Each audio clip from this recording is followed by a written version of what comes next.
ओम शांति। 26 जून 2024 के ईश्वरीय महावाक्य हैं। आज की मधुर मुरली का सार। मीठे मीठे प्यारे प्यारे श्री बाबा ने कहा, मीठे बच्चे सदा इसी नशे में रहो कि हमारा पद्मापदम भाग्य है जो पतित पावन बाप के हम बच्चे बने हैं। उनसे हमें बेहद सुख का वर्षा मिलता है। हम कितने न भाग्यशाली हैं जो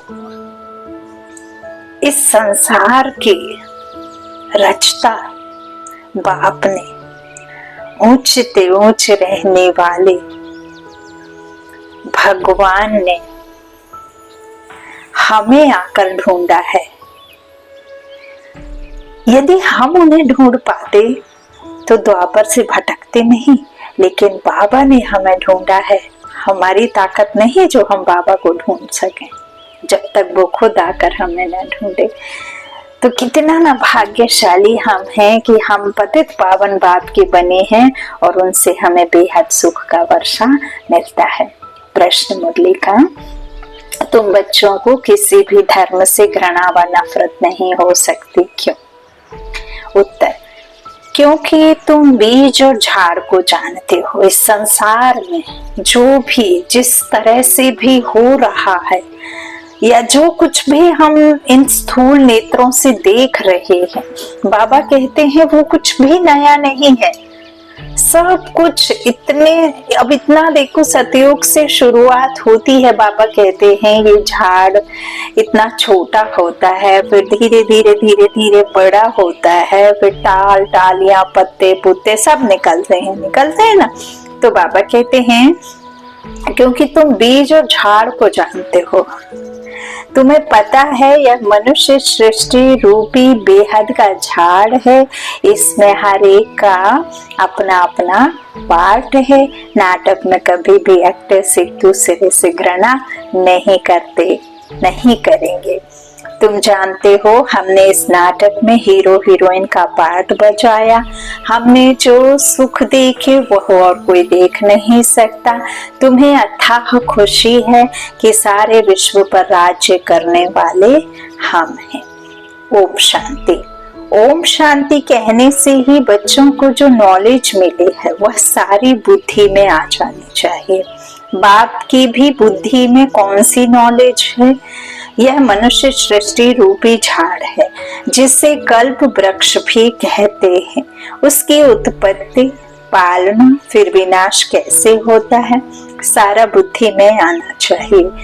जैसे वह जड़ झाड़ होता है, यह है चैतन्य। बीज भी चैतन्य है, उनकी महिमा भी गाते हैं। वह सत्य है, चैतन्य है, अर्थात झाड़ के आदि मध्य अंत का राज समझा रहे हैं। कोई भी ऑक्यूपेशन को जानता नहीं। प्रजापिता ब्रह्मा के ऑक्यूपेशन को भी जानना चाहिए ना। ब्रह्मा को कोई याद नहीं करते, जानते ही नहीं। अजमेर में ब्रह्मा का मंदिर है।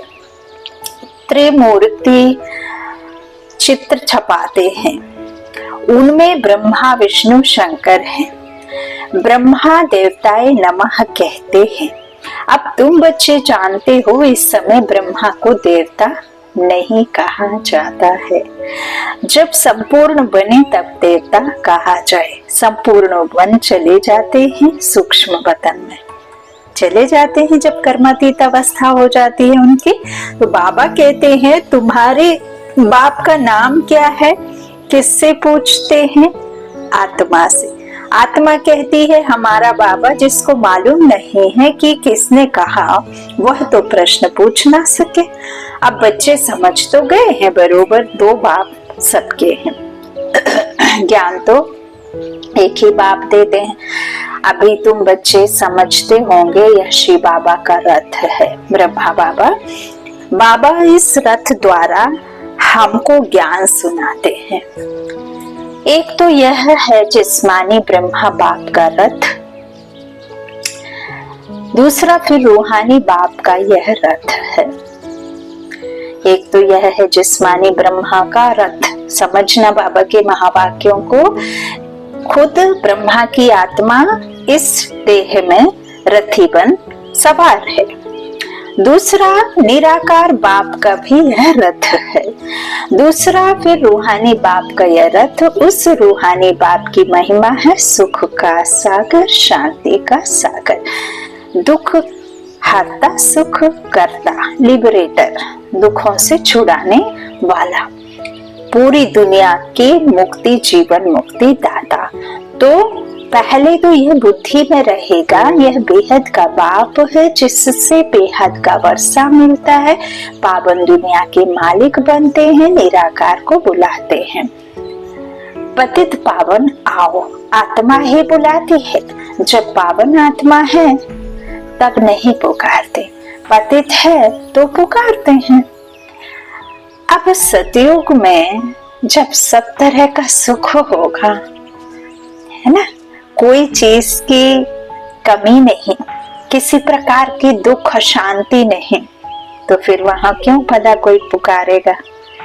जहां दुख है, जहां विकार है, वहीं तो निर्विकारी बनने के लिए, जहां पतित है वहीं तो पावन बनने के लिए पतित पावन को याद करेंगे। तो इस तरह बाबा कहते हैं आत्मा ही बुलाती है। जब पावन आत्मा है तब नहीं पुकारते, पतित है तो पुकारते हैं। अब तुम आत्मा जानती हो वह पतित पावन बाप इस तन में आया है, यह भूलना नहीं है। हम उनके बने हैं। यह सौभाग्य तो क्या पद्म भाग्य की बात है।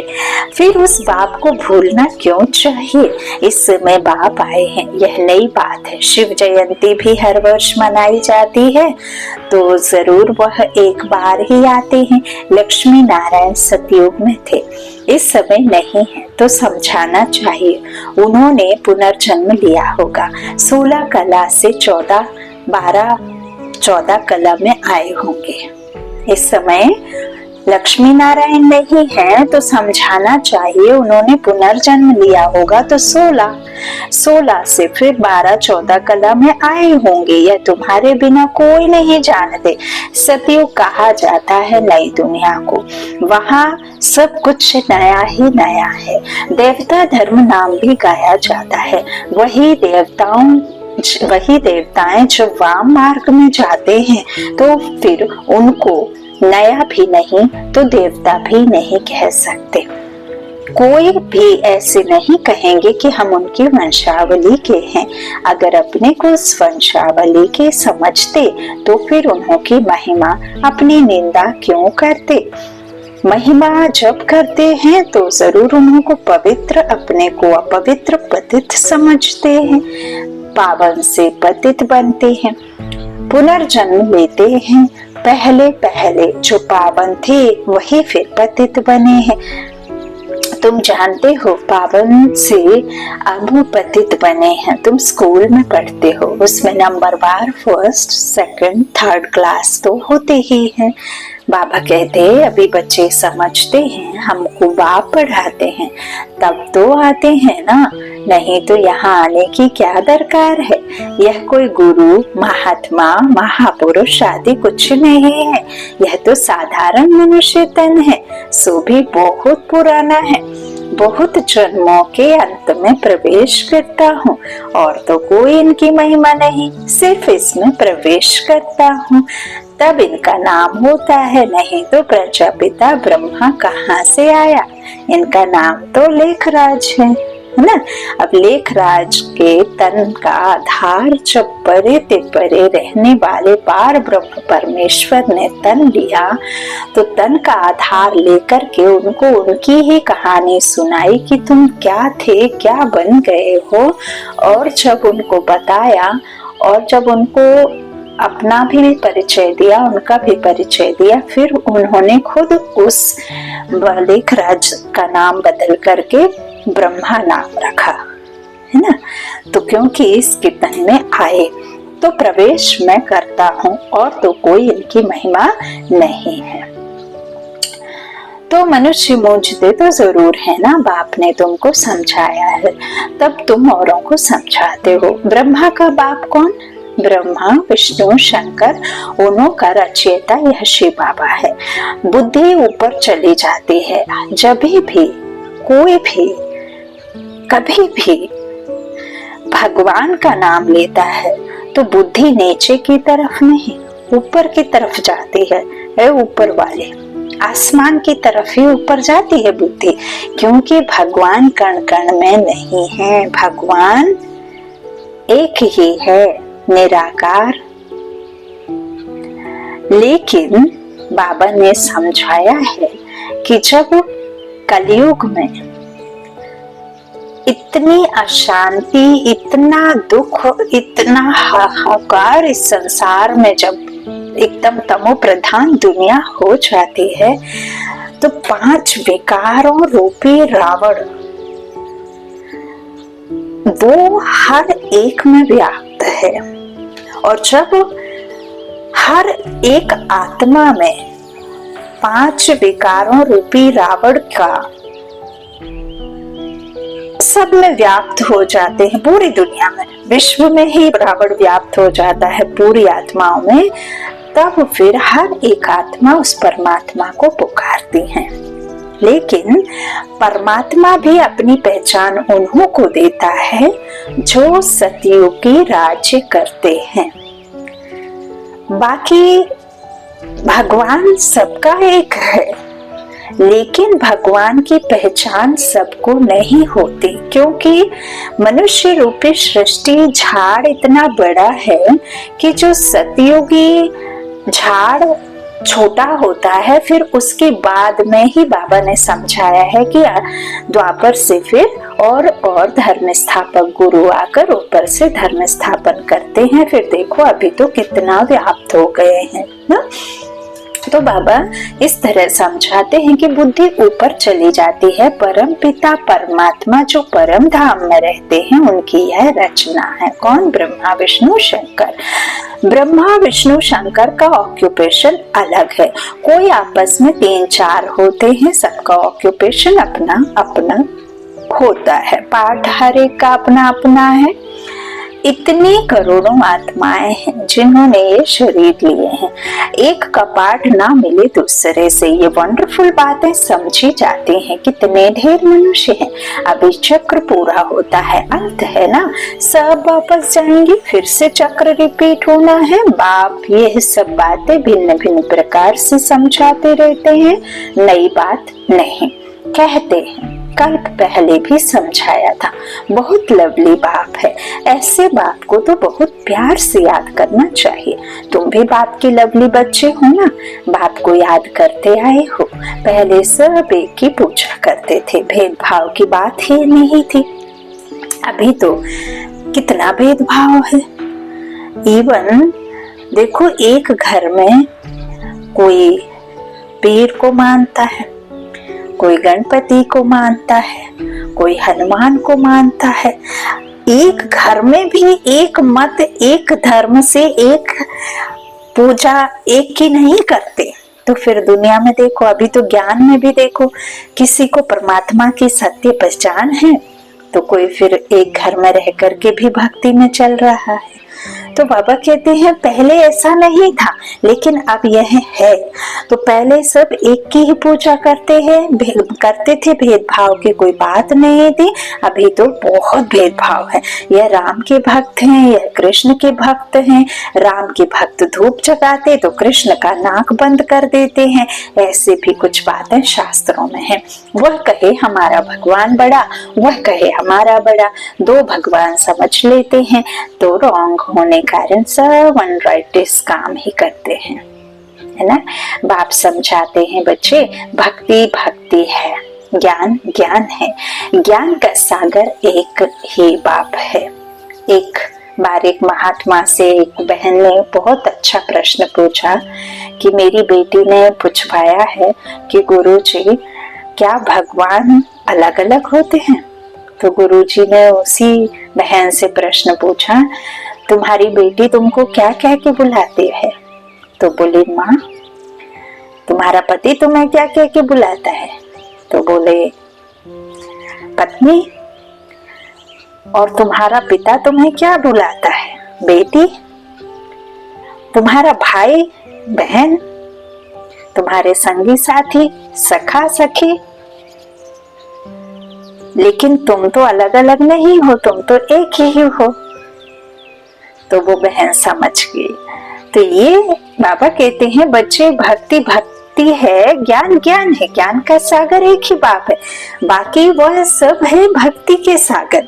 ज्ञान से सदगति होती है। अभी तुम बच्चे ज्ञानवान बने हो।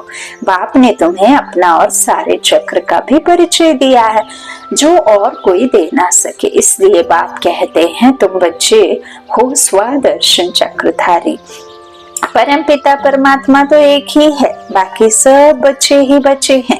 परम पिता अपने को कोई कह ना सके। जो अच्छे समझदार मनुष्य हैं समझते हैं यह कितना बड़ा ड्रामा है। उनमें सब एक्टर्स अविनाशी पार्ट बजाते हैं। वह छोटे नाटक तो विनाशी होते हैं। यह है अनादि अविनाशी, कभी बंद होने वाला नहीं है। ये ऐसे ही रिपीट हुआ, इसकी कोई काउंटिंग, कोई गिनती कर नहीं सका और ना ही हो सकती। इतनी छोटी आत्मा, इतना बड़ा पार्ट मिला हुआ है शरीर लेने और छोड़ने का और पार्ट बजाने का। कितनी छोटी, जो दिखाई नहीं देती लेकिन 60 किलो 70 किलो के वजन को लेकर के चलती रहती है। और कितने जन्म लेकर चली होगी और कितना लिया होगा, कितना समय तक, है ना। तो इसीलिए बाबा कहते हैं यह बात कोई शास्त्रों में नहीं है। अगर इसको किसी गुरु ने सुनाया होता तो उनको और भी फॉलोअर्स होते ना। सिर्फ एक फॉलोअर क्या काम का, फॉलोअर तो वह जो पूरा फॉलो करे। इनकी ड्रेस आदि तो वह है नहीं, कौन कहेंगे शिष्य है। बाबा कहते हैं गुरु चेला बनाता है, लेकिन मैं जो हूँ सतगुरु चेला नहीं बनाता। मैं तो बाप समान आप समान बनाता हूँ, ऊंच से ऊंच बनाता हूँ, है ना। तो बाबा कहते हैं फॉलोअर्स तो वह जो पूरा फॉलो करे। इनकी ड्रेस आदि तो वह है नहीं, कौन कहेंगे शिष्य है। यह तो बाप बैठ पढ़ाते हैं, बाप को ही फॉलो करना है। जैसे बारात होती है ना, शिव की भी बारात कहते हैं। बाबा कहते हैं यह हमारी बारात है। तुम सब भक्तियां हो, मैं हूँ भगवान, तुम सब सजनिया हो। बाबा आया है तुमको श्रृंगार कर ले जाने, आत्मा का 16 श्रृंगार कर सजनिया को साथ ले जाने साजन आया है। तो कितनी खुशी होनी चाहिए।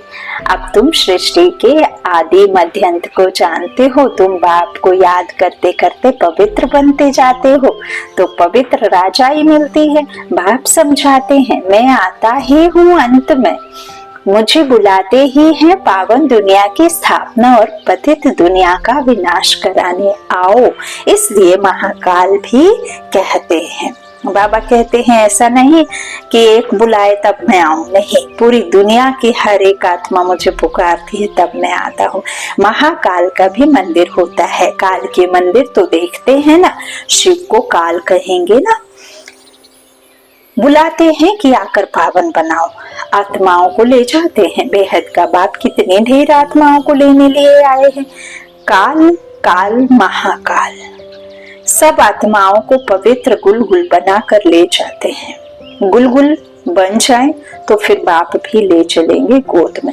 अगर पवित्र नहीं बनेंगे तो सजाएं खानी पड़ेंगी। फर्क तो रहता है ना। पाप रह जाते हैं तो फिर सजा खानी पड़े, पद भी ऐसा मिलता है। इसलिए बाप समझाते हैं मीठे बच्चों बहुत बहुत मीठा बनो। श्री कृष्ण सबको मीठा लगता है ना। कितना प्रेम से श्री कृष्ण को बुलाते हैं। ध्यान में श्री कृष्ण को छोटा देख झट गोद में उठाकर प्यार करते हैं। बैकुंठ में चले जाते हैं, वहां श्री कृष्ण को चैतन्य रूप में देखते हैं। बाबा कहते अभी तुम बच्चे जानते हो सचमुच बैकुंठ आ रहा है। हम भविष्य में यह बनेंगे। श्री कृष्ण पर कलंक लगाते हैं, वह सब रॉन्ग है। तुम बच्चों को पहले नशा चढ़ना चाहिए। शुरू में बहुत साक्षात्कार हुए थे, फिर पिछाड़ी में बहुत होंगे। ज्ञान कितना रमणीक है, कितनी खुशी रहती है। भक्ति में तो कुछ भी खुशी नहीं रहती। भक्ति वालों को यह थोड़े ही मालूम रहता है कि ज्ञान में कितना सुख है। भेंट कर ना सके तुम बच्चों को पहले यह नशा चढ़ना चाहिए। यह ज्ञान सिवाय बाप के कोई भी ऋषि मुनि आदि दे नहीं सकते।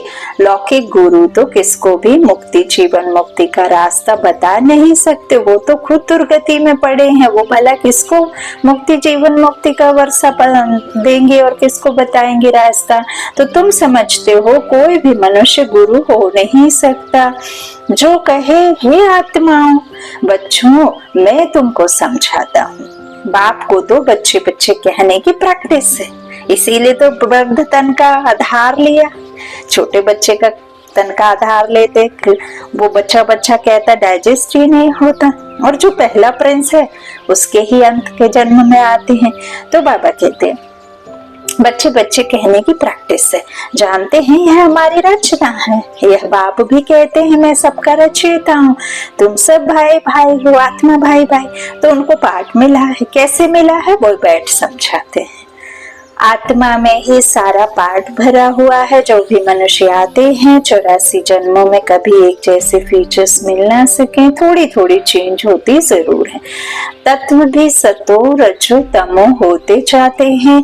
हर जन्म में हर जन्म के फीचर्स एक ना मिले दूसरे से, यह भी समझने की बातें हैं। बाप रोज समझाते रहते हैं मीठे बच्चे, बाप में कभी संशय नहीं लाओ। संशय और निश्चय दो अक्षर है ना। निश्चय रहेगा तो विजय निश्चित है, निश्चिंत रहोगे। और संशय आएगा तो फिर आपको हराने से कोई नहीं रोक सकता, हार जाओगे ना। तो संशय बुद्धि विनशंति, और बाबा कहते हैं निश्चय बुद्धि विजयंती। तो दो अक्षर है ना। बाप माना बाप, इसमें संशय तो हो ना सके। बच्चा कह ना सके कि मैं बाप को याद कर नहीं सकता। तुम घड़ी घड़ी कहते हो योग नहीं लगता, योग माना याद।